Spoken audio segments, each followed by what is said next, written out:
¿Cómo les va? Buenas Muy noches. bien. Me alegra. Bueno, clase, quisiera pedirles hoy un favorcito muy especial. ¿Qué sería, Sucede, profe? menos mal. Actitud sí. Diga, ya somos dos.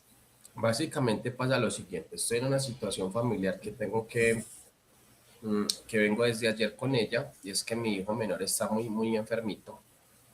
Y yo estoy, técnicamente, pues he estado solito todo el día con él. Y ya estoy reventado, porque ya llevo 2 días así, sin dormir ni siquiera. Estoy con la batería, ni te digo, ni les digo. Entonces quisiera pedirles el favor de que hiciéramos la clase de 1 horita 10, 1 hora 15 minuticos, porque la verdad sí me siento un poco reventado y bueno, y les quedo viendo ese tiempito para dentro de 8 días. ¿Listo? Vale, profe, muy bien. No, la idea es como que abordemos algo porque no quisiera yo que, pues porque igual yo estoy en calamidad, pues es por el hecho del tema contractual, pues yo podría estar tranquilamente disponiendo de mi tiempo para estar con mi hijo, pero no, siento que hasta aquí puedo resolver al menos con 1 horita de clase, porque de por sí la universidad se pierde clase por todo, ¿cierto? Entonces se le suma a eso estas contingencias. Estoy en mi casa, estoy en la comodidad de mi espacio, y pues ya también llegó mi esposa, entonces ella me puede dar manito con ese tema mientras que doy la clase. Porque sí, anoche pasamos una noche de perros, o sea, de perros, no alcanzan a imaginar. Unas noches que uno dice, bendito Dios, pero bueno, no pasa nada. Ese dicho es controversial. Uno ve que los perros duermen más rico. Es cierto, siento que sí, duermen mejor que uno. Yo creo que uno es el animal. Ellos sí, porque uno trabaja para ellos, uno es el que termina siendo el animal. Sí. Pero bueno, no, hagámosle ni siquiera 1 horita, listo, siquiera al menos 1 horita. Hágale, profe. Bueno, muy bien, vamos a abordar unos elementos importantes.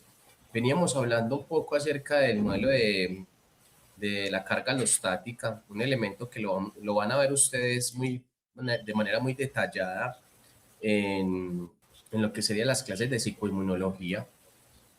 Recordemos que la carga alostática no es solamente un concepto psicológico que se utiliza en términos de la psique, sino que es una realidad neurobiológica que ocurre en la activación del eje HHA. ¿Listo? Entonces es importantísimo tener presente que esa carga alostática está ahí, justamente como una activación. Hipófisis pituitaria adrenal, realmente es lo que ocurre ahí. Y esa carga alostática, pues quien paga las consecuencias de eso es el cuerpo. Es decir, no dormir bien, no tener hábitos saludables, no tener actividades de tiempo libre, no tener actividad física. Todo eso influye en lo que serían en los altos niveles de cortisol. ¿Listo? Y pues ya eso lo habíamos abordado un poco en la clase pasada. Vamos ahora a ver un elemento muy interesante que tiene mucho que ver con la carga alostática, pero que aquí ya aparece de una manera más descriptiva, que es la arquitectura de la vulnerabilidad. Esto es muy importante entenderlo dentro del proceso de la psicología del desarrollo. ¿Por qué? Porque todos nosotros somos altamente vulnerables. Ninguno se salva. Hay una vulnerabilidad no solo en términos psicológicos, sino en términos también genéticos. Y vamos a utilizar, para poder explicarlo con más detalle, el modelo de diátesis-estrés, un modelo que puede desplegar de manera más detallada en lo que sería aplicaciones de la psicología clínica y de la salud. ¿Qué dice el modelo de diátesis-estrés? Nos dice lo siguiente: que la enfermedad mental no es un ente extraño, sino una respuesta desadaptativa ante una discrepancia insostenible. ¿Qué es eso? Ahí vamos a ver la metáfora del embudo. Vamos a ver lo particular. Estresores ambientales, punto somático de quiebre o punto psíquico o punto de desborde y vulnerabilidad genética. ¿Qué significa eso, clase, en términos más acotado, significa lo siguiente. Todos nosotros tenemos una predisposición biológica a la enfermedad. Todos. Nadie se salva de eso. Eso es imposible de evitarlo. De hecho, la mejor forma de poderlo identificar es por medio de lo que fue la pandemia. La pandemia nos vino a mostrar claramente lo vulnerables que somos. Porque finalmente, ¿qué hizo la pandemia? Casi que lo que hizo fue, en términos darwinianos, fue una selección de las condiciones biológicas del más fuerte. Sobrevive el más fuerte. En ese caso, ¿quiénes sobrevivieron a la pandemia? Aquellas personas que tenían un sistema inmunológico más preparado para afrontar la enfermedad. Esa es la realidad. Hay sistemas inmunes que no son altamente eficientes frente a la enfermedad. Y eso tiene mucho que ver con esta carga alostática. Eso tiene mucho que ver con los hábitos. Eso tiene mucho que ver con la forma en cómo nosotros vivimos el día a día. El día a día. ¿Por qué? Porque el modelo de diátesis estrés nos dice lo siguiente. Nos dice que hay una realidad genética innegable. Si lo ponderamos bajo el modelo biopsicosocial de Hegel, entendamos que la genética cumple un papel importantísimo en el punto de quiebre somático. ¿Qué significa eso? Cuando analizamos un caso de depresión, no solamente estamos viendo la depresión en términos psíquicos, es preciso ver la depresión en términos genéticos. ¿Por qué? Porque hay que buscar una línea somática de esa enfermedad. Hay personas que se enferman no solamente por una realidad propia de la pregunta frente a la existencia o frente a las situaciones que le ocurren, sino porque tiene predisposición biológica a la enfermedad. ¿Qué significa eso? La predisposición biológica a la enfermedad. Que si yo vengo de padres que son o han tenido enfermedad de salud mental, lo más seguro es que yo también vaya a desarrollar una enfermedad de salud mental. O sea, si mi mamá es depresiva, es posible que yo también vaya a ser depresivo. Si mis abuelos fueron depresivos o ansiosos, es muy posible que yo como nieto también vaya a ser ansioso o depresivo. Esa es la realidad. Eso es el modelo de diátesis estrés. Pero ¿qué hace entonces que la enfermedad aparezca? El estrés. Un estrés más controlado, una carga somática mal controlada genera enfermedad. Una persona que vive trabajando y trabaja y no tiene tiempo libre para ella misma, ni siquiera para ir al baño a defecar con toda la tranquilidad del mundo, va a sufrir altos niveles de estrés. Esos niveles de estrés se traducen en carga alostática. Esa carga alostática se traduce en estresores ambientales. Esos estresores ambientales producen síntomas psíquicos, como por ejemplo, esas personas que ya está descubierto que el síndrome del colon irritable está asociado a altos niveles de estrés.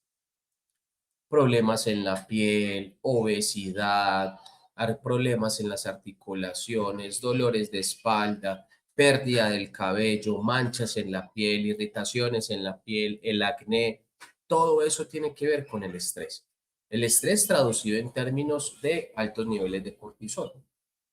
Entonces, aquí, ¿qué nos está diciendo esto? Nos está diciendo que no solo se enferma aquella persona que tiene una predisposición biológica a la enfermedad, sino que también se enferma aquella persona que no tiene factores protectores para la enfermedad. Ejemplo, cuando aparece el modelo de diátesis estrés, nos está diciendo algo. La enfermedad influye por medio de los estresores. Los estresores ambientales son imposibles de controlar.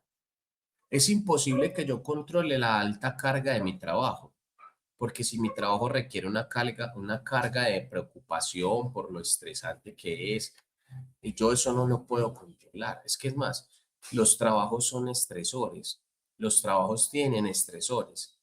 El problema es usted qué hace después de su trabajo. ¿Cuántas personas salen de su trabajo a seguir trabajando? ¿Cuántas personas nunca tienen hábitos saludables?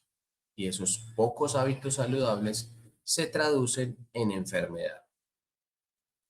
Y aquí podemos observar también cómo hay ciertos estresores ambientales que no son controlables. Ejemplo, resulta que una persona aparenta un estado de salud mental óptimo en la vida adulta, ¿cierto? Venía muy bien, venía muy tranquilo, cero problemas, cero discrepancias. Pero, oh, sorpresa, su esposo se enferma de cáncer y muere. Y resulta que el esposo muere y esa persona empieza a desarrollar un trastorno depresivo. Empieza a desarrollar un trastorno depresivo. Uno dice, ¿pero por qué? ¿Porque el esposo se murió simplemente? ¿O porque había una realidad, un elemento estresor que influyó en la predisposición genética para la enfermedad? Todos nos podemos enfermar en algún momento y nuestros hábitos y nuestro estilo de vida influye en que esa enfermedad puede hacerse mucho más visible, especialmente la parte genética. Es decir, esta persona tiene una predisposición genética a ser depresiva porque su mamá es depresiva, su abuela fue depresiva. En el ambiente no hay nada estresor, pero si ocurre un elemento en el ambiente que sea estresor, esa predisposición genética ya no va a ser una predisposición porcentual con un porcentaje bajito, sino que el porcentaje va a ser mucho más mayor. Esa persona va a tener más predisposición a enfermarse, porque ya tiene los elementos para hacerlo. Aquí vemos eso que se llama la mecánica del desborde.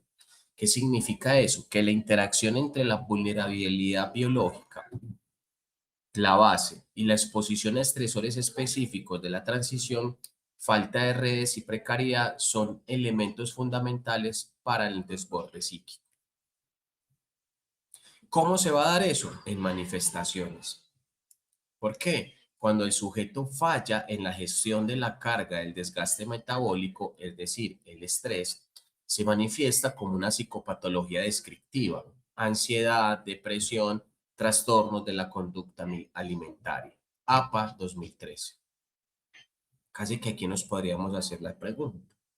Dime cómo es tu estilo de vida y te diré qué propenso eres a la enfermedad. Dime cómo son tus hábitos alimenticios y te diré qué propenso eres a desarrollar algún tipo de conducta alimentaria, trastorno de la conducta alimentaria. Dime cuál es tu relación con la actividad física y te diré qué tan probable es que tus niveles de cortisol se inflamen tu cuerpo y experimentes dolores en las articulaciones. Es más, ya está comprobado científicamente. Ya está comprobado científicamente que no hacer deporte acorta la vida. Como también está comprobado que científicamente que el mayor antidepresivo es la actividad física. Esa es la realidad. Eso es innegable. Eso ya no se puede. Es más, hay una imagen que muestra un caso de una persona que está que pasa, es un tipo que iba al gimnasio, ¿cierto? El tipo iba al gimnasio eh, muy juicioso y tenía una buena masa muscular y no se muestran que el tipo pasó por una situación de enfermedad y que perdió alrededor de 10 kilos y que el médico inclusive le dijo, no recuerdo qué enfermedad era, que el médico le dijo, mire, básicamente usted lo que lo salvó de no morir fue su condición física. Donde usted hubiese tenido menos masa muscular, es posible que esta enfermedad lo hubiese matado. Es muy posible que esta enfermedad lo hubiese matado. Es más, la mayoría de nuestros abuelos y abuelas no se enferman, no se enferman necesariamente por condiciones propias de la edad, sino que casi siempre pasa que se lastiman, se caen y tienen problemas de cadera, se quiebran la cadera. Pero vamos a ver por qué se quebró la cadera, pues porque no había músculo. O sea, el impacto lo recibe el hueso. Eso lo llaman como sarcosis o algo así, no recuerdo. Es decir, esto está demostrando que lo que nosotros podemos propender en nuestros pacientes y especialmente en nosotros es buscar siempre la actividad física. Es preciso buscar la actividad física. Es una forma de contrarrestar la enfermedad. Esa es la realidad.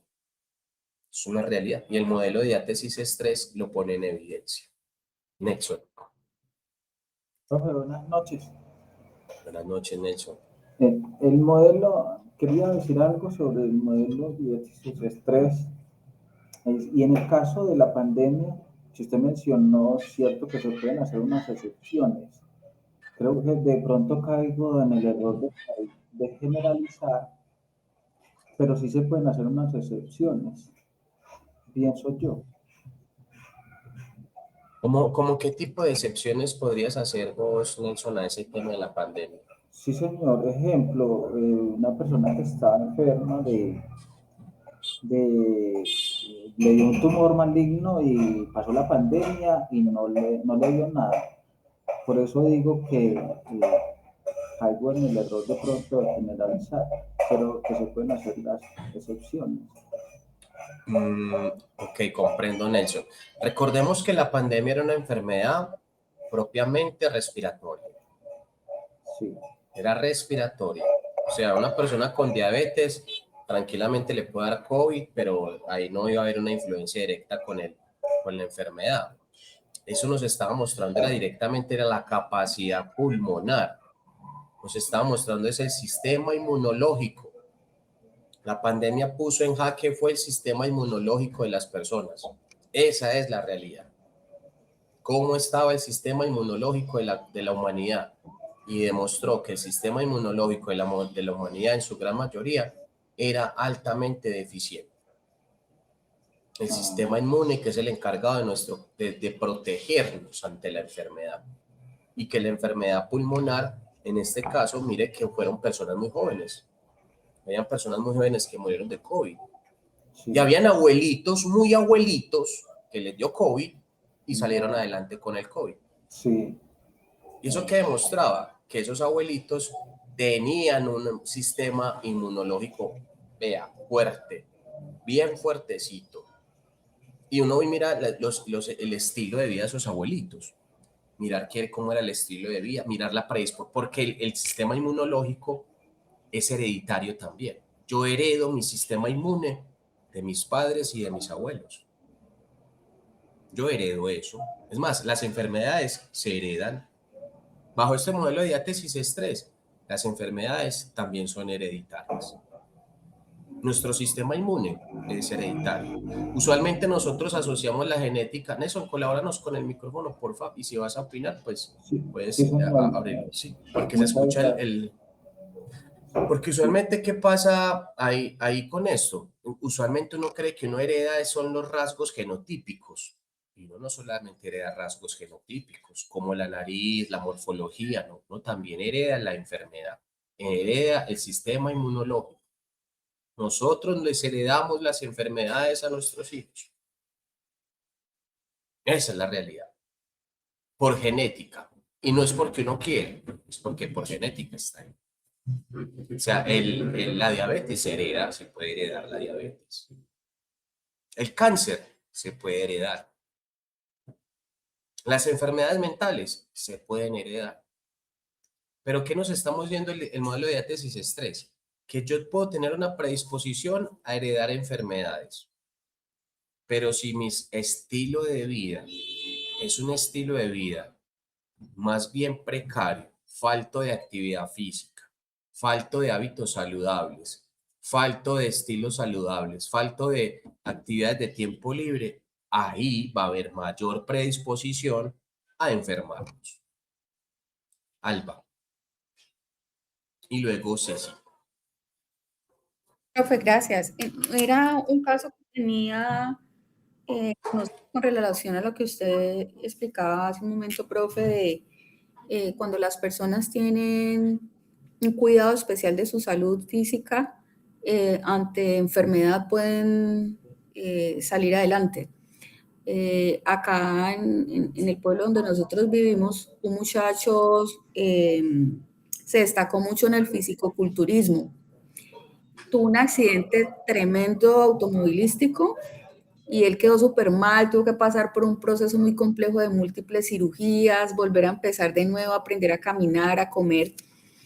Literal, a él lo que lo salvó en ese momento de la muerte fue la condición física que tenía. Luego de todos estos procesos que tuvo que empezar a reconocer, obviamente tenía que depender de su familia para todo y pasó por estados de ansiedad, depresión, y la misma disciplina que él traía de su cuidado del cuerpo, de todo esto que aprendió a través del fisicoculturismo, fue lo que luego lo ayudó a sostenerse para atravesar ya la enfermedad mental. Él ahora, después de como 3 años, le dio un giro a su vida y se dedica a ser instructor en el tema no solo de mantenimiento físico, sino también desde una mirada más integral de lo que es la salud, ¿sí? Pero cuando usted hablaba, pensaba yo en ese caso, sí, realmente cuando podemos tener este tipo de disciplinas, nos pueden salvar, no solo de la muerte, sino ayudar a atravesar estas experiencias o pruebas de lo que ocurre con nuestra mente. Así es, Alba. Es que básicamente es esto, chicos. Todos nosotros vamos a envejecer. Eso sí es claro. Ustedes y yo nos vamos a envejecer a ritmos distintos porque ese es el desarrollo psicoevolutivo. El punto es cómo elegimos envejecer. Y el cómo sí es muy importante. Porque si yo elijo envejecer bajo una realidad de sedentarismo, mi vejez va a ser muy, muy dolorosa. Muy dolorosa. Porque va a ser una vejez llena de enfermedad. Esa es la realidad. Pero si yo elijo envejecer con estilo, que es teniendo una buena actividad física, haciendo actividad física todos los días, comiendo saludable, buscando actividades de tiempo libre, buscando desconectarme de mi trabajo. ¿Cómo es de delicioso desconectarse del trabajo? Eso es deliciosísimo. Eso es deliciosísimo. Hay gente que nunca se desconecta del trabajo. Y después son los que dicen, ay, es que estoy calvo, es que estoy muy estresado, es que me salieron manchas en la piel. Y va uno a analizar cómo es el estilo de vida de esa persona y pues claro, cómo no quieres estar calvo, cómo no quieres que te duelan las rodillas, cómo no quieres que te duela la espalda, que te duela aquello, esto y lo otro, si no haces actividad física. La actividad física es el regulador número 1 del cortisol. Es necesario, es preciso hacer actividad física. Es más, un paciente depresivo tiene más probabilidades de salir de la depresión si empieza hábitos saludables, así continúa una vida ausente de hábitos saludables. Claro. Y a esa terapia se le llamó activación conductual, que el paciente active su cuerpo. Si no activamos nuestro cuerpo, como si a nuestro cuerpo solo le damos alegría Macarena, va a llegar un día donde ese cuerpo no va a soportar la carga alostática. Va a llegar un día donde el modelo de diátesis estrés va a cobrar factura.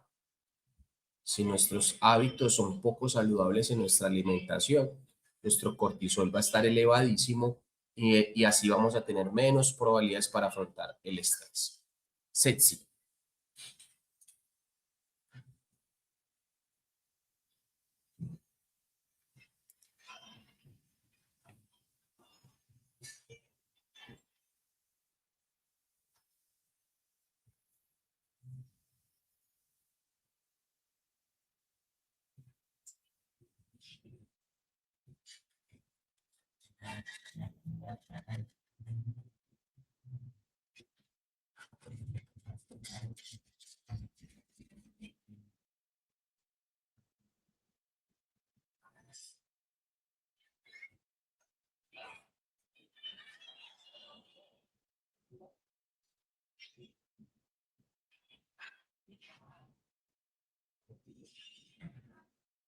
El asunto, Ceci, es que lo que están viviendo la gran mayoría de colombianos que están pasando por una situación de calamidad importante es que a esto le podemos llamar estrés postraumático.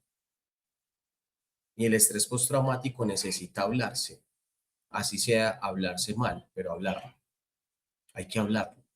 Por eso la persona que pasa por estrés postraumático habla y habla y habla y habla.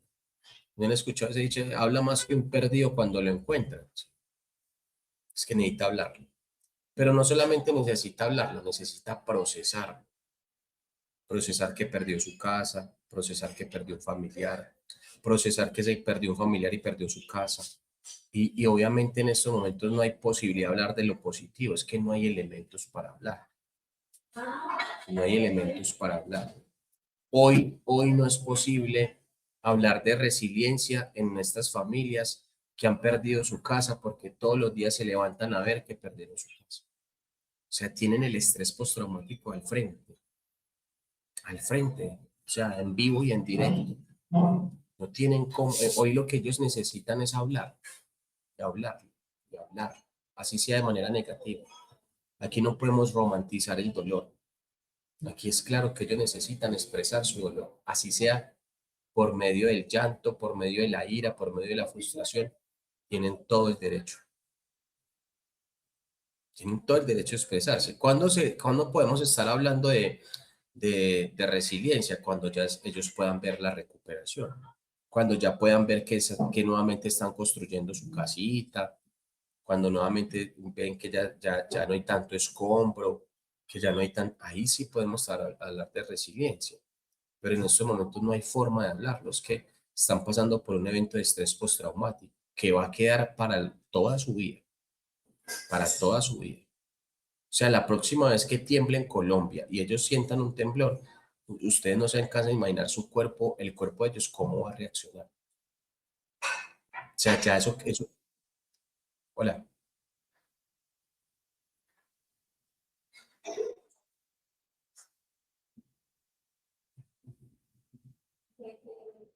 Lo que pasa es que los estresores ambientales no se pueden controlar.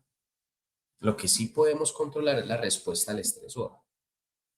Ejemplo, ¿qué trabajo no genera estrés?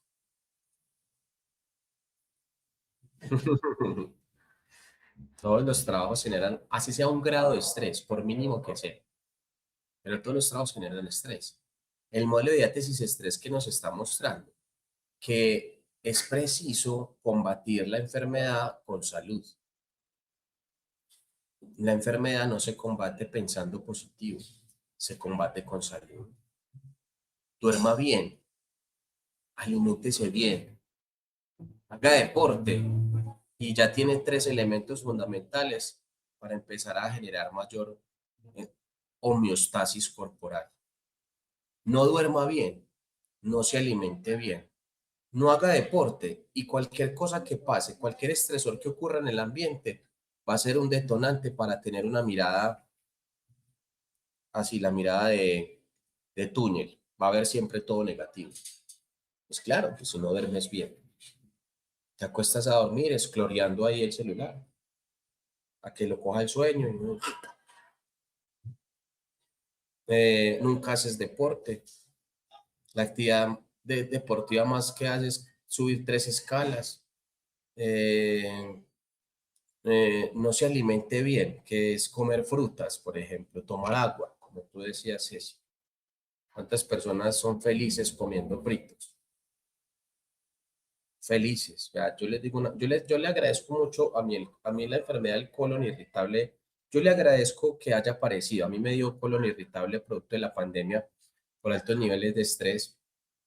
Y yo hasta le agradezco que me haya dado esa enfermedad, porque yo ya no me puedo comer lo que antes me comía con el gusto que me lo comía. Yo ya la tengo que pensar 2 veces. O sea, yo para comer una empanadita la tengo que pensar 2 veces.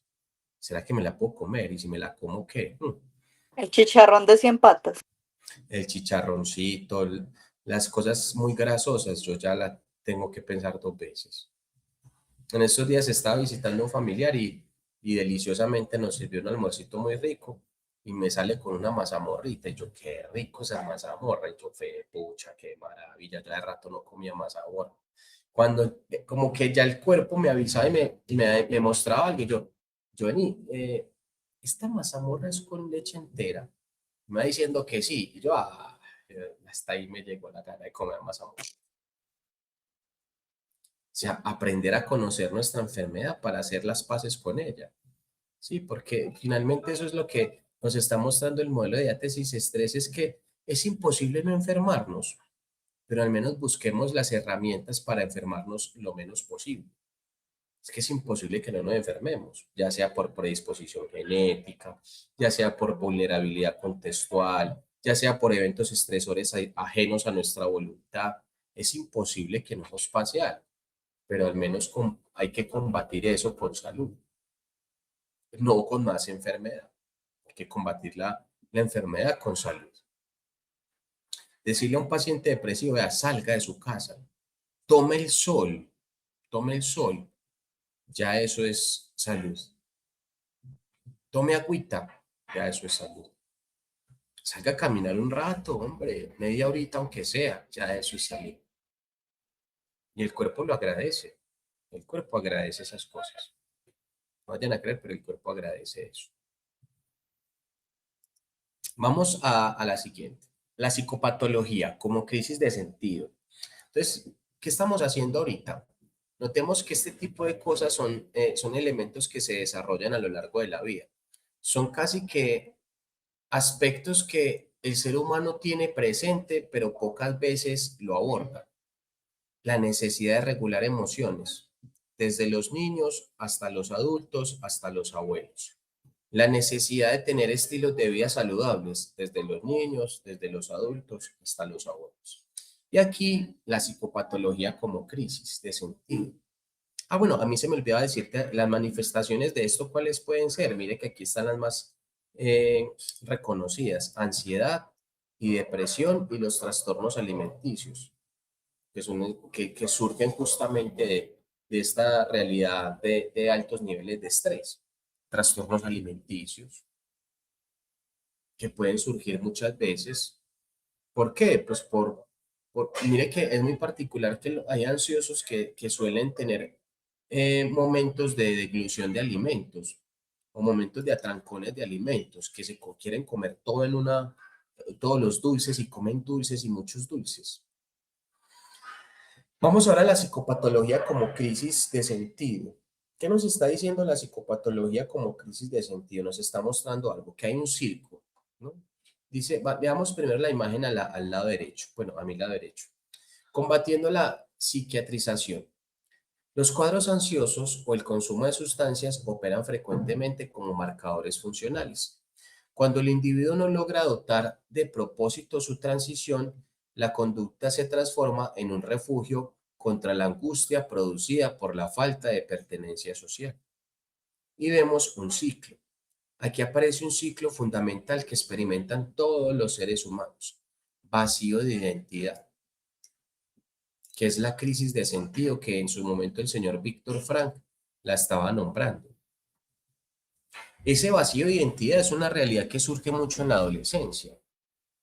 ¿Yo quién soy? ¿Yo qué quiero con mi vida? O sea, ¿qué sentido tiene realmente la vida? Y hagámonos esta pregunta: ¿qué sentido tiene la vida? No, pues venía yo. Ahí está Lina. Bueno, estamos cogiendo el chisme, Lina.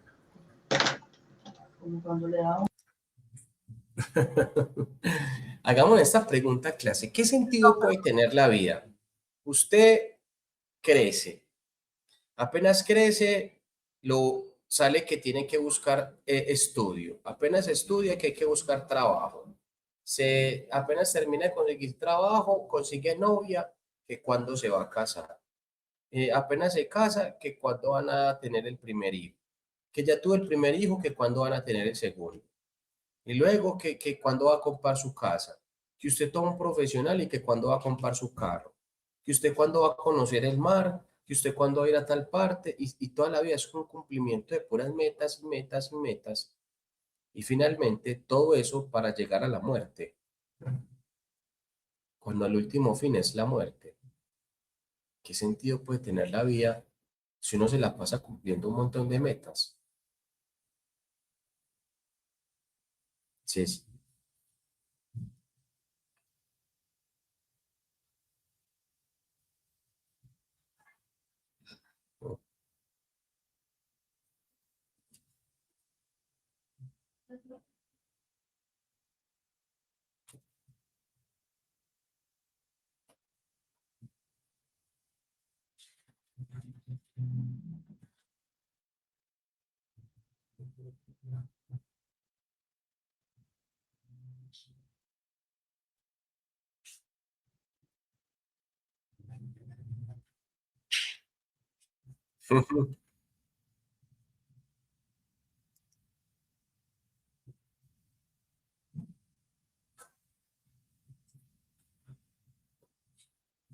Mm, así es. Mira, Ceci, es que finalmente es eso. Pero ¿por qué tú hiciste eso? ¿Por qué tú decidiste ser la oveja de colores? Porque en el fondo,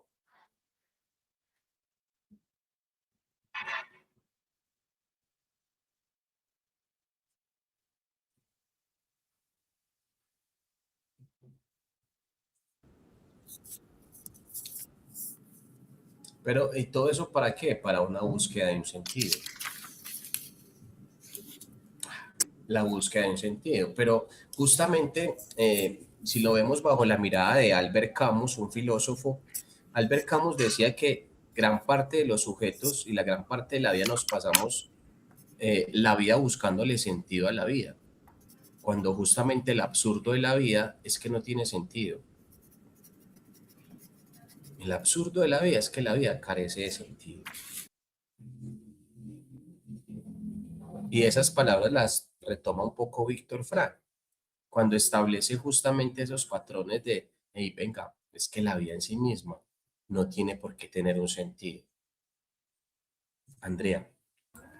Profe, una vez escuché una historia de un empresario que estaba en la costa, digamos, en el mar, visitando a un pescador y le decía que no le gustaba, o sea, en pocas palabras le decía como que no le parecía su forma de vivir. Y él le preguntaba que por qué, le decía, pues es que yo en la ciudad trabajo, no sé qué, y hago esto y lo otro para un día de mañana pensionarme y vivir aquí. Y él dice, pues si yo ya lo estoy haciendo, ¿qué necesidad de cumplir con todo eso de la casa, el carro, el trabajo, los maridos? Yo ya lo estoy viviendo hoy en día. Entonces eso lo pone a uno a pensar que definitivamente lo que tú dices, estamos inclinados a cumplir y podríamos tener otro estilo de vida, como dice Ceci, si tomáramos esa decisión como de dónde me veo en el futuro, bueno, venga, hagámoslo de una vez. Ese punto que tú mencionas es justamente la crisis que experimentan muchos adultos, que sienten que algo les falta. Es que algo me falta, es que necesito cumplir esta meta, es que yo necesito esto. Y necesito, ¿por qué? ¿Cuántas personas se angustian pensando, es más, pensemos, eso lo decía Juan Piz, a mí la verdad, el personaje de Juan Piz me encanta porque yo soy muy dado más al estilo irónico y al humor sarcástico. Y el personaje de Juan Piz a mí me parece estupendo, porque el personaje cuenta una situación donde llega el amigo y le dice, es que no, huevón, es que me compré un apartamento y el personaje de Juan Piz le dice, uy, te compraste un apartamento, que eso no es muy de pobres, le dice, es que, ¿cómo así? Que es que sí, es que los ricos no compramos, los ricos heredamos, le dice el personaje de Juan Piz. Y me pongo a ver que es que realmente es así. ¿Cuántas personas asocian su identidad a la tenencia, a la posesión de las cosas? Y es más, peor aún, realmente es eso. La clase media es la clase que busca tener lo que no tuvieron la clase pobre y lo que anhela de la clase rica. Pues quiere tener un mejor carro, quiere tener una mejor casa, hay que tener una casa. Yo no me puedo quedar pagando arriendo toda la vida. Pues ¿cómo me voy a quedar yo pagando arriendo toda la vida? Imposible.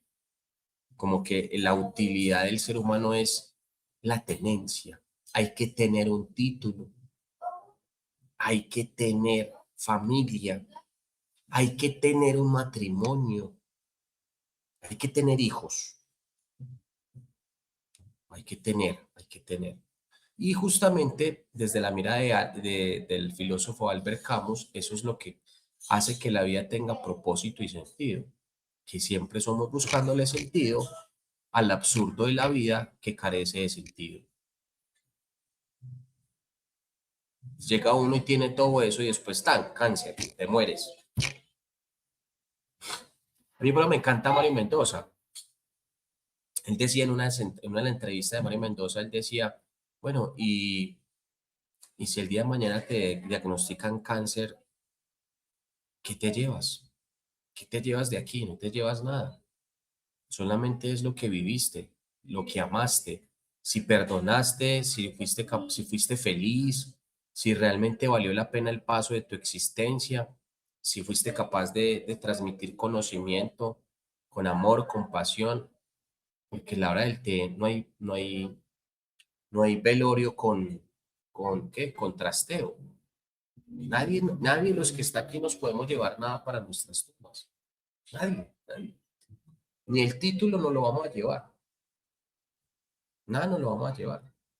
Pero aún así hay que tener un título, hay que tener una nota de 5, hay que tener una casa bonita, porque no puede ser fea, ¿no? Hay que cambiar el carro porque ese carro ya está muy viejo, ¿no? Ya ese carro está muy viejo, hay que tener un carro más moderno, ¿no? Y de alguna otra forma, ese vacío nos traduce angustia y desborde alostático. Claro, ¿cómo no va a haber un desborde alostático y una sensibilidad de angustia y vacío en una persona que asocia la vida misma a la tenencia de las cosas? ¿Cómo no va a haber una sensación de vacío de identidad en las personas que siempre viven pensando que solo se es posible ser si tengo carro, casa, beca y título? ¿Cómo no va a haber una angustia, un desborde alostático que finalmente traduce que gran parte de nuestras experiencias son realmente experiencias a base de cumplir expectativas ajenas y no propias? Y finalmente muchos matrimonios terminan teniendo un segundo hijo, no porque quieran tener un segundo hijo, sino porque ya la sociedad les dijo que había que tener dos, porque qué pecado uno solo. Ay, no, es que un hijo solo sufre tanto. Ay, ser hijo único es tan doloroso. Un hermanito para que tenga con quien jugar. Para que no se quede solo. Para que no se quede solo. Y justo nace el hermanito y mantienen peleando. A mí me dijeron, profe, en un momento como, no, es que si se le muere el hijo, pues tiene el otro. Y yo decía, ¿cómo así? O sea, ¿qué hijo reemplaza al otro? O sea, no tiene sentido. Así es. Profe, Así es. Hola, eso, dime. profe, si en realidad la vida carece como de un sentido, o quizá no lo logramos encontrar, entonces, ¿cuál sería la explicación de nuestra existencia? Pues es una pregunta que yo me hago y también como, ¿cuál sería esa explicación de nuestra existencia? Si no tenemos un sentido. Ok, Nelson, justamente Albert Camus, este filósofo lo planteaba, es que el problema de la vida es buscarle sentido. Es que el absurdo de la vida es tener que buscarle sentido. La vida en sí misma carece de sentido. A la vida no hay que buscarle sentido. La vida hay que disfrutarla, no buscarle sentido. Es como un hombre que intenta entender las mujeres. Las mujeres no se hicieron para ser entendidas, se hicieron para ser disfrutadas, para entenderlas que ellas son así. Así se disfrutan las mujeres en sus ciclos, en sus cambios hormonales, que hoy están enojadas, mañana están sensibles, luego están románticas, luego están... Imagínate un hombre queriendo entender a una mujer, muere loco, muere loco. Las mujeres no se hicieron para ser entendidas.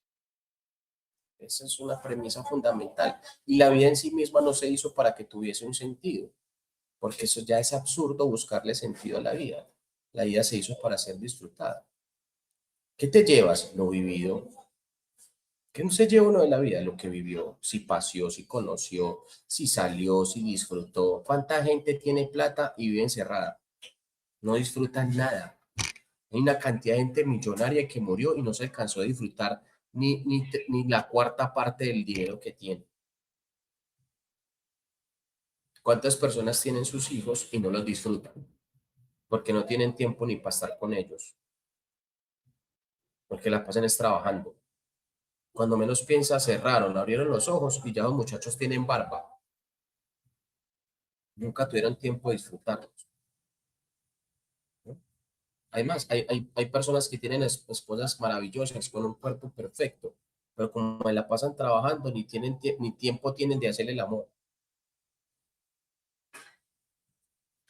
Pues la vida yo pienso que la vida es en sí misma encontrarle. Hay una canción de Mercedes Sosa que me encanta, que se llama Canción de las Simples Cosas. Y es justamente eso. Hay que encontrarle sentido a las simples cosas. A sentarse a comer un heladito, a disfrutar una mazamorrita, ojalá no con leche entera, en mi caso, ojalá deslactosa ahí, ¿cierto? Pero hay que encontrarle sentido a las simples cosas, porque si no le encontramos sentido a las simples cosas, lo grande tampoco va a ser. ¿Cuánta gente vive anhelando un carro y se compra un carro y después vive estresado porque le van a rayar el carro, porque le van a chocar el carro, porque le van a robar el carro, porque la mujer le ensució el carro, porque los hijos, ejemplo, pollas por el hijo de madre, que uno compras, uno anhelar una cosa para después vivir estresado por tenerla? ¿No les parece muy absurdo eso? Es que la vida es bastante absurda, ¿no? Es muy absurda. Entonces, justamente esta dinámica de la vida adulta es eso. Y eso traduce angustia. Y de ahí viene la psiquiatrización y la medicalización y el consumo de sustancias. Porque todo eso es una forma, eso se vuelve como el chivo expiatorio de la enfermedad, de la angustia, de la existencia. Entonces, como no le encontré sentido a la vida, tengo que encontrarle sentido a la enfermedad. Hay personas que vienen enfermas. Tienen pastillas en las pastillas. Eso abren el nochero y el nochero es lleno de pastillas, para una farmacia. Qué pastilla para no sé qué pastilla para no sé qué otra, qué pastilla para no sé qué boina, qué pastilla para esto y qué pastilla para lo otro. No, eso es para una farmacia, mejor dicho. Y bueno, a ver, y eso es una forma que es el ciclo que estamos viendo aquí. El ciclo ante la angustia, ante ese desborde, ¿qué viene? La automedicación o el consumo, que son mecanismos de evitación. La anestesia ante la existencia. ¿Cuánta gente lo que hace por medio del consumo de alcohol es intentar llenar el vacío de una existencia pobre y vacía? ¿Cuántas personas con el uso de ciertas psicofármacos, llámese marihuana? Es más, les voy a poner un ejemplo. ¿Ustedes no se han dado cuenta que esta sociedad se ha devuelto cada vez más vacía? Y que de hecho los adolescentes y las personas jóvenes se han vuelto muy vacías. Tan vacías que llega un fin de semana y no saben qué hacer con la incertidumbre de un fin de semana. Como que llega un fin de semana y hay que hacer algo. Hay que salir a la calle, hay que gastar plata afuera, hay que ir a una discoteca. ¿A qué hora vamos a rumbear? Es más, parecen clientes fijos de un bar. En ese bar ya los esperan. Pues, doctor, ¿y usted por qué no vino este fin de semana? Fue enfermito y nos hizo mucha falta, claro. Ya tienen hasta el ritual de consumo planificado, porque es la única forma de contarle sentido a esa existencia vacía. Irse a embriagar, irse a beber, irse a bailar cada fin de semana, gastarse un polvo de plata, o hay que ir a pasear. Y uno los ve paseando y no disfrutan el paseo. Son que es que paseando pegados de un celular. Y lo más absurdo, usted no ha visto que hay gente que va a conciertos a grabar el concierto. No, bendito Dios, pero si estás en un concierto, ¿para qué lo estás grabando? Disfrútatelo, soñate el concierto. Y son que es que graban, y se graban, no, yo digo que está bien que te tomes una foto, que puedas grabar un video que te gusta, pero todo el concierto. Son grabando todo el bendito concierto pegado. No, uno pagar una boleta para ir a grabar un concierto. Y después van, lo suben a redes. No, y van y le muestran todo el capítulo del concierto. O peor aún, hay gente que se va a pasear, gente que se va a pasear y uno prácticamente no necesita que le cuenten dónde fue, porque las fotos le dicen dónde fue, dónde estuvo, con quién se tomó la foto. Además, van a Italia y se muestran todas las partes, las góndolas, y te muestran todo. Hoy estoy en no sé dónde. Y hombre, pero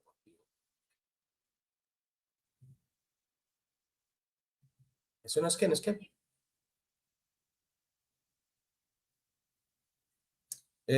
Pero si lo vemos en términos de la lupa y la existencia, es justamente eso, que su existencia depende de capturar el momento en una imagen y no aquí. Y no aquí. Aquí es donde sirve, porque en el celular pues también puede servir, pero no hay nada mejor que disfrutar. Eso ya es ese momento. Profe, pero por ejemplo, antes, o sea, acá analizando lo que tú decías, antes a uno de niño lo ponían, siéntese en una habitación y juegue y piense, imagínese 10.000 cosas. Por lo mismo que tú mencionabas de no disfrutarse el momento, hoy en día es como que uno ve al hijo y coge el celular porque toca tenerlo ocupado, pero ¿dónde está? O sea, si ya viviste otra historia, ¿qué necesidad? O sea, porque no permites que el niño tenga ese mismo, porque es que la imaginación es súper importante, pero no, es más fácil tenerlo ocupado en el celular, porque necesitas tenerlo ocupado, o lo metes en 10.000 cursos y tampoco lo dejas hacer. Sí, que es muy particular. Es que lo que pasa, Andrea, y ya para darle la palabra a Alba, es que nosotros teníamos la mejor herramienta para jugar. ¿Y sabe cuál era? Estar aburridos. Que es que no había nada para hacer. ¿Qué había para hacer? No había nada para hacer. Ir a la calle, a dañar la pantaloneta, en mi caso a llenar la tabla con cera y tirarse por la cera y a quebrar, y a romper pantalonetas, a jugar Jamie, Boy, chucha cogida. Eso es que no había nada para hacer, no había tablets, no habían celulares, no habían televisores, eran poquitos los niños que tenían televisor, ¿cierto? No había Cartoon Network ni nada de esas pendejas, había la calle, estaba la calle. Y uno por ahí en la calle, ¿ay, qué vamos a jugar? Ah, no, eso no, juguemos otra cosa. O sea, la mejor herramienta hoy para un niño es, cójalo, Gabriel, no, cógelo. La mejor herramienta para un niño es que esté aburrido, esté bien aburrido, porque así es que desarrolla la imaginación. Ustedes no se han visto que hay parejas, peor aún, vea, les muestro este dato, hay parejas que se van por un restaurante bien bacano, bien chévere el restaurante y son pegadas del cielo. Ahí no se puede mucho en un restaurante a pegarse en un celular. Impresionante. Así de vacíos estamos. Necesitamos sentirnos conectados con algo para que nuestra existencia tenga sentido. Profe, esos que van al restaurante con el teléfono así, van a tomarle la foto a la comida. Porque no hacen más nada, ni siquiera hablan.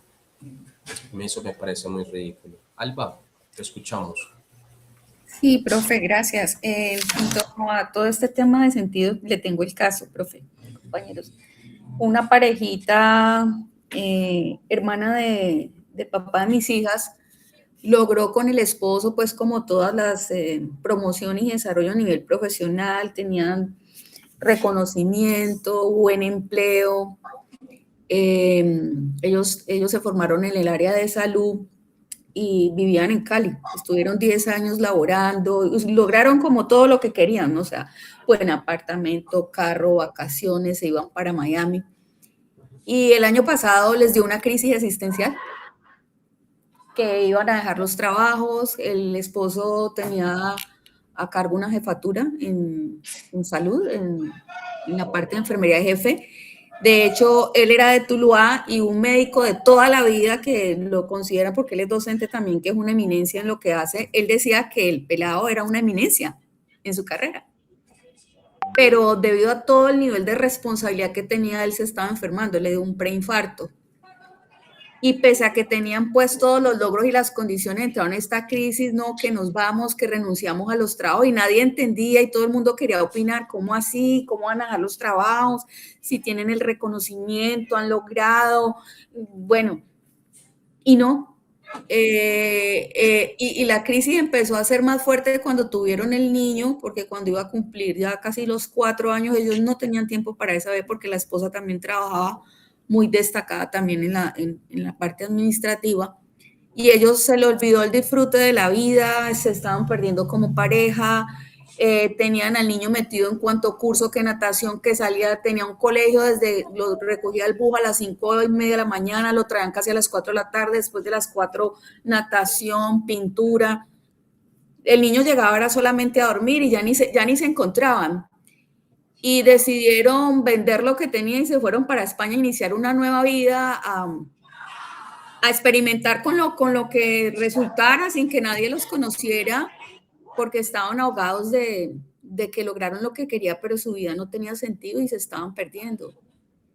Y uno diría, bueno, pero ¿cómo así? Si lograron todo y tenían los empleos, pero necesitaban que algo ocurriera en su vida y en ese momento ellos tuvieron que reorganizar sus prioridades. Y fue una decisión muy arriesgada, pero yo creo que eso de alguna manera les salvó la vida y el matrimonio. De pronto ya no tendrán todas las garantías o comodidades de acá, les ha tocado de cero, ya llevan como, pues ya van a cumplir como el año, pero están tranquilos, entonces ya pueden ir a la playa, pueden o programar sus tiempos para trabajar, para estar con el niño, él trabaja en una jornada, ella trabaja en la otra, y así se reorganizaron.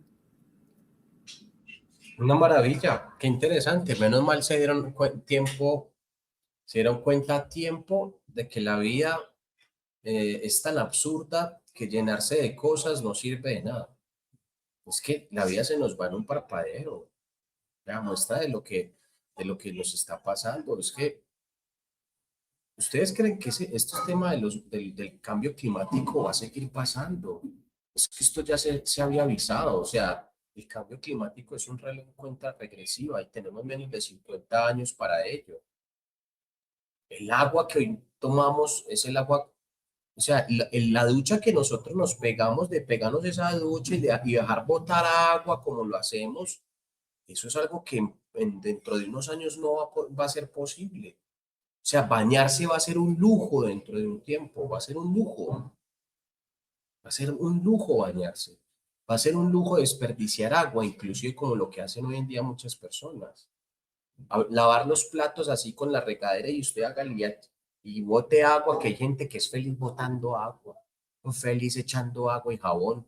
Eso es un lujo. Eso es un lujo. Y la realidad es que nosotros siempre damos sentado que la vida ya está dada, ¿no? Que el agua no se va a acabar.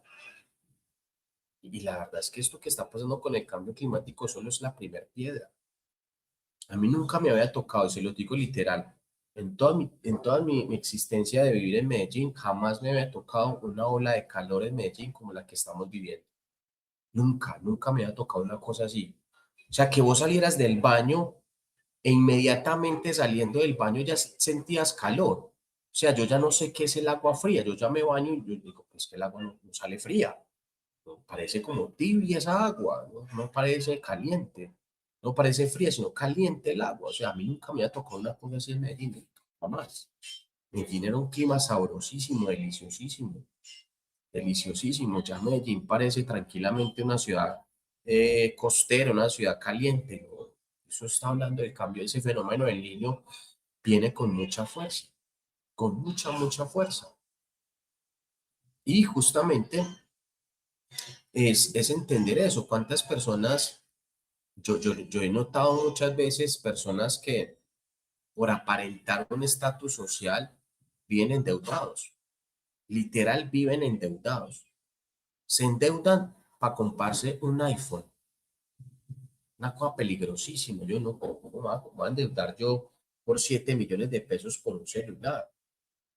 Cuando sé que uno de 1 millón de pesos me da la misma utilidad. Tal vez no la misma resolución de cámara, pero si yo no soy fotógrafo, si yo no trabajo con mi celular, ¿yo para qué necesito una resolución de cámara de tantos megapíxeles? Es un absurdo, pues.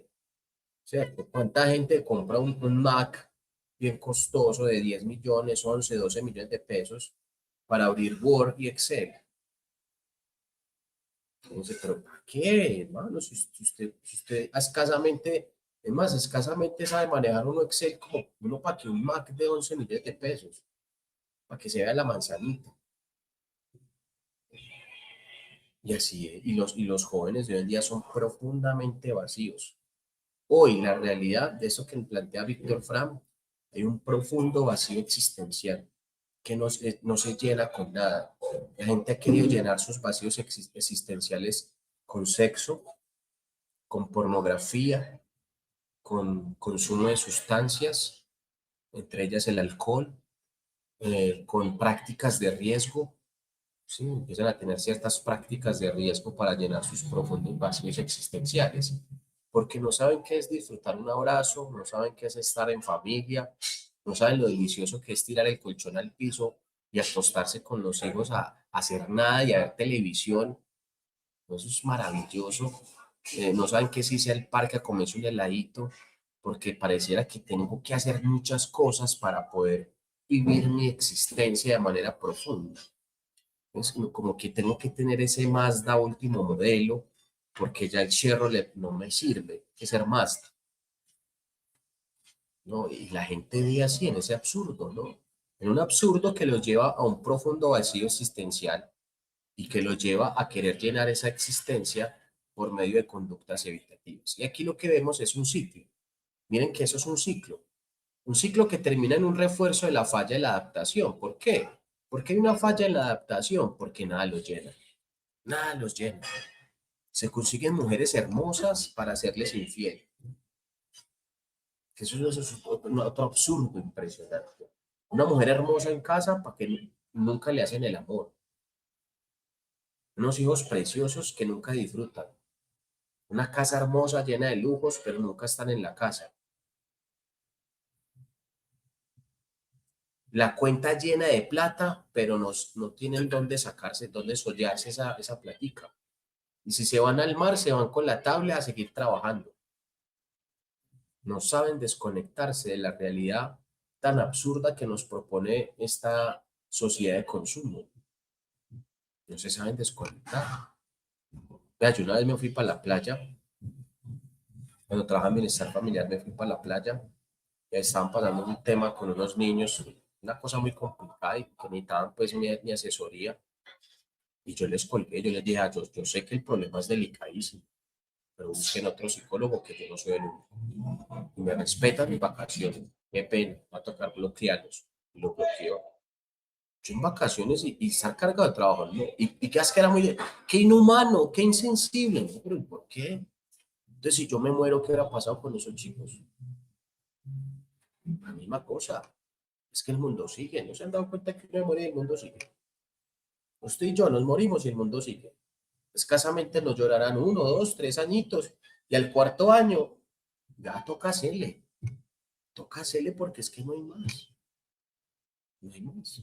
Entonces, ahí que nos está mostrando muchas veces esta realidad adulta, que es una realidad carente de sentido, es que no estamos aprendiendo a disfrutar el valor de las simples cosas, el valor de los pequeños detalles, el valor de las cosas simples como la familia, como los hijos, como el hogar. Hombre, yo personalmente hasta una copanelita con leche me encanta, está delicioso, ¿no? Una maravilla, una copanelita así, sin nada, a veces sin la mera copanelita. Hay que echarle algo. A mí me parece que en la vida hay que aprender a vivir bajito de equipaje, como decía este señor Pepe Molina. Hay que vivir bajito de equipaje. Entre menos equipaje tengamos, es más, creo que hay un tema del budismo. Bueno, yo no soy muy dado a las culturas orientales y así, pero dice un tema budista que una de las causas de sufrimiento es el apego a las cosas materiales. Y ese apego a las cosas materiales crean profundos vacíos. Usted no se alcanza a imaginar la angustia de un adolescente cuando le roban el celular o se le pierde. Eso entra en una angustia, pues pucha, es como si el mundo se les hubiera caído a pedazos. Y peor aún cuando los deja el novio o la novia. Uy, eso es como si, mejor dicho, se les acabara la existencia, si les dejó la novia y es como, ya no hay un mañana, ya no hay posibilidad del amor. Y uno los mira 15 años, se te fue la novia, ya se te fue el amor, pues. Y así son, o sea, están una sociedad bastante vacía, muy vacía. Si hoy tenemos claro en esta sociedad, es que hay una crisis profunda de valores y hay una sociedad profundamente vacía. Sí, sí.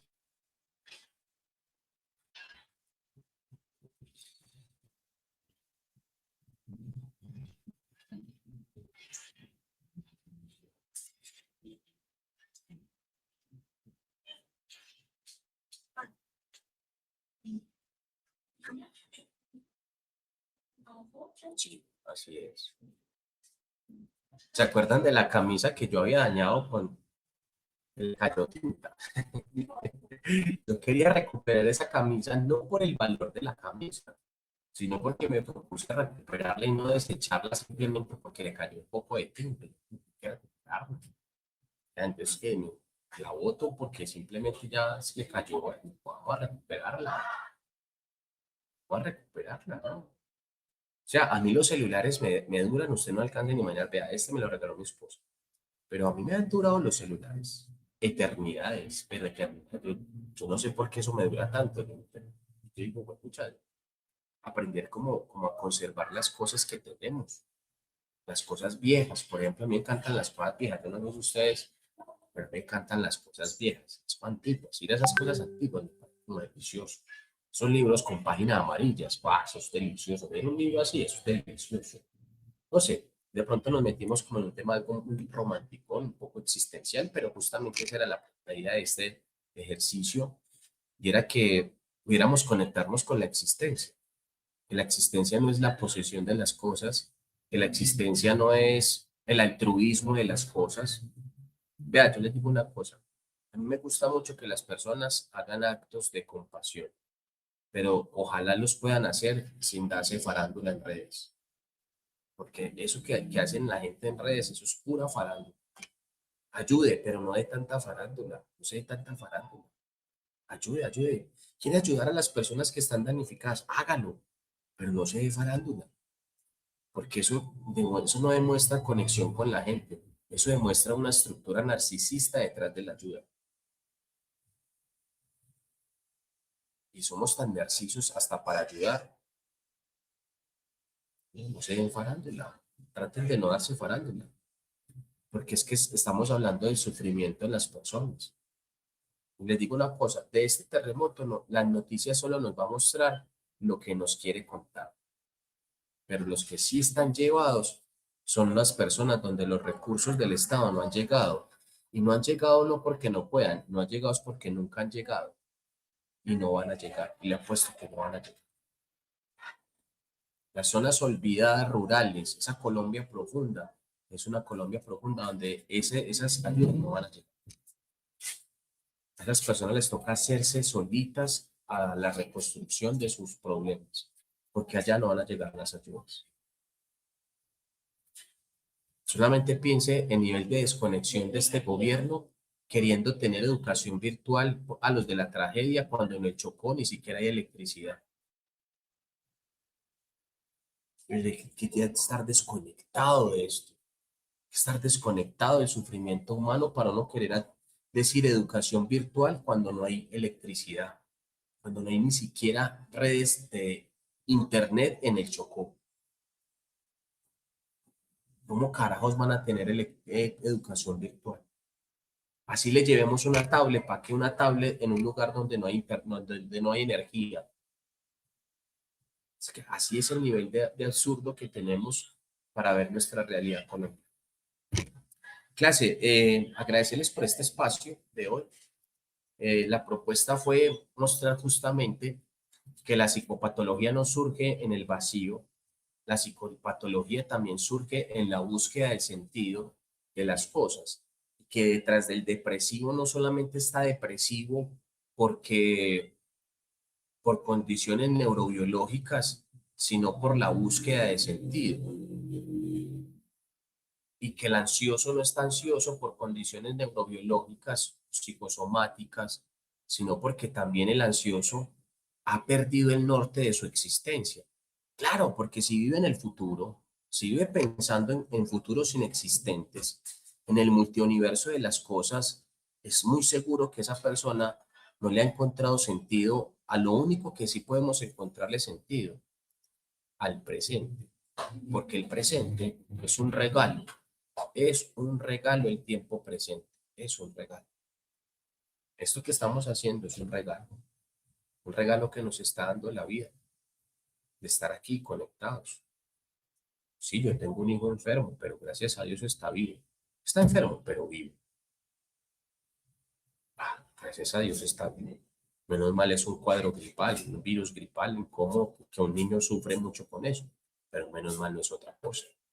Es afortunado también porque pues, a lo que tiene, tiene manejo, tiene cómo dársele manejo. Imagínate donde fuese un tema de cáncer, ¿no?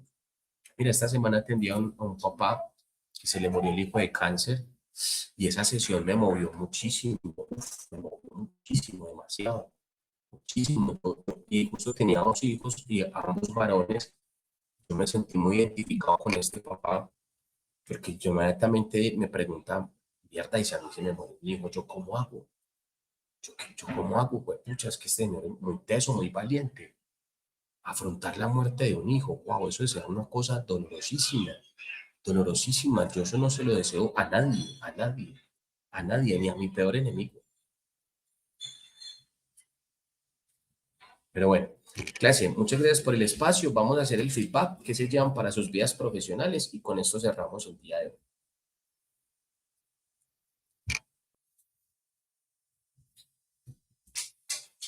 Nelson, Juan. Profe, yo me llevo que si vamos a ayudar, debemos olvidarnos de la farándula, del altruismo, y así sea poquito, pero aportar algo como a adquirir un sentido de ayuda a la misma vida. Muchas gracias, Nelson. A ti, Nelson. Juan. Buenas noches. Buenas noches, Juan. Bueno, me quedo con que la vida no tiene sentido. Nos gastamos y nos desgastamos buscándole sentido a las cosas que realmente no son necesarios, que tenemos que vivir el aquí y el ahora. Muchas gracias, Juan. Muy importante eso que dices. Empezar a encontrarle sentido más bien para las simples cosas.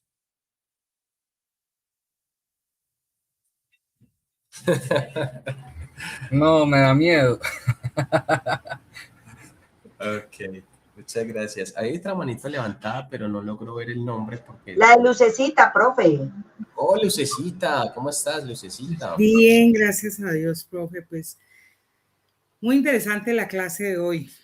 Yo creo que lo más importante es vivir sin carreras. Mis abuelos decían que despacio y buena letra.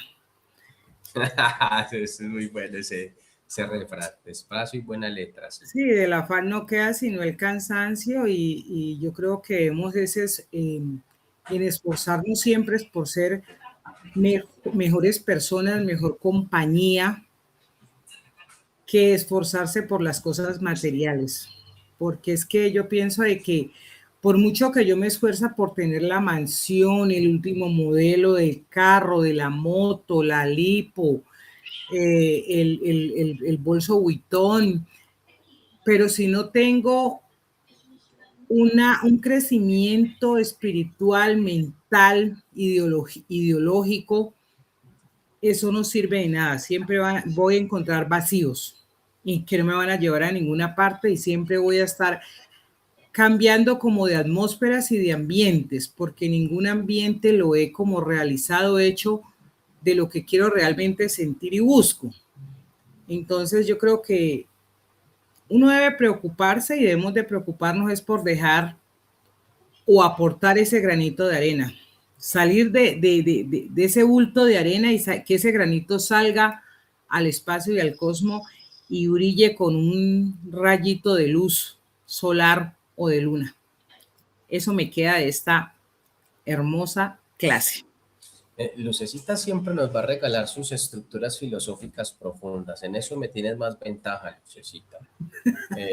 Mucha ventaja, de hecho. Y comparto perfectamente eso. Yo creo que lo más importante aquí, Lucecita, es llevarnos la vida vivida. No vamos a llevar lo vivido. Eso no lo vamos a llevar, lo vivido. Lo vivido. ¿Cómo vamos a vivir? ¿En qué vamos a gastar la vida? ¿En qué vamos a gastar la vida? ¿Qué la vamos a gastar? Es que hay que gastarla y hay que gastarla bien gastadita. Lina. Profe, buenas noches, compañeros. Yo estaba como muy ausente, pero bueno, por acá estoy otra vez. Profe, yo me quedo mucho con lo que hablaste del tema del sentido de vida, porque en esta profesión, la verdad es que el día al día es ese es el motivo de consulta. Pues si nosotros lo vemos mucho aquí en clínica, en todas las edades, en los niños, un niño de 10 años ya que dice que no tiene sentido de vida, que no le encuentra sentido a la vida, cualquier edad. O sea, realmente en esta profesión ese tema de sentido de vida se ve muchísimo. Ese es casi el motivo de consulta de, yo creo que de un 70% de los pacientes. Entonces me impactó mucho de la clase lo que hablaste de ese tema, porque pues yo pienso que nos ayuda mucho a nosotros, porque sé que como yo estoy en este medio, sé que es un tema que uno se va a encontrar día a día.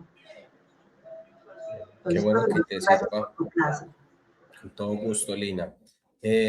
Clase, muchas gracias por el espacio y nos vemos ya, Dios, mañana mediante. Esperemos que mañana sea un día distinto para